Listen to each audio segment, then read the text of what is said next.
Hampton Jack Bowling is the only person in the Texas Panhandle diagnosed with one of the rarest genetic diseases in the world. And News Channel 10's Jennifer Mutz joins us now live in the studio with his special story.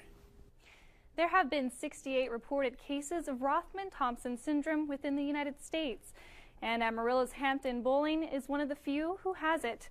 It can pose a serious health risk, and at this point in time, there is no cure. But Hampton's parents have shed some light on their son's condition with hopes to help advance the medical understanding of RTS. Hampton Jack Bowling is only 3, but is about the size of a 12-month-old. This is because of Rothmund-Thomson Syndrome. RTS has many symptoms, but in Hampton's case, it affects his stature and his ability to grow hair. He is also more prone to complications due to cataracts, and Hampton may never have the ability to have a family. I think once he turns 3, I just kind of hit a point where the sadness and the grief that came along with it was replaced with just overwhelming joy of just realizing the gift that we've been given. And sorry.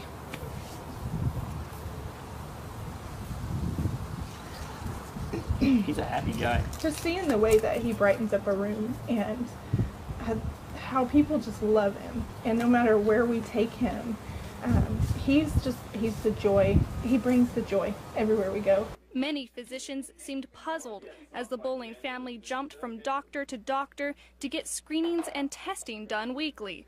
It wasn't until they visited the Boston Children's Hospital where a geneticist diagnosed Hampton when he was 16 months old. He came and said, "I have to tell you, I've been doing this for 40 years, and I remember studying this in the boards, but I've never seen a case."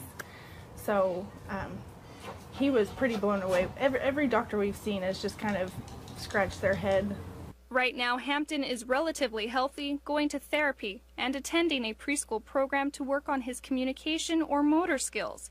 He cannot yet talk, but understands sign language. I mean, there's been tough moments, but we don't live in a state of devastation. We live in a state of what's tomorrow hold, Yeah, Hampton, we have no doubt that Hampton has a bright future. We don't know exactly what that looks like, but we do know that has a terrific future. There are 2 types of RTS. Hampton has been diagnosed with type 1, which is less likely to have bone defects and cancers. But type 1 is more likely to have cataracts, and physicians say type 1 is more mysterious, as there could be another gene that causes this strain of the disease, and physicians have yet to find that gene.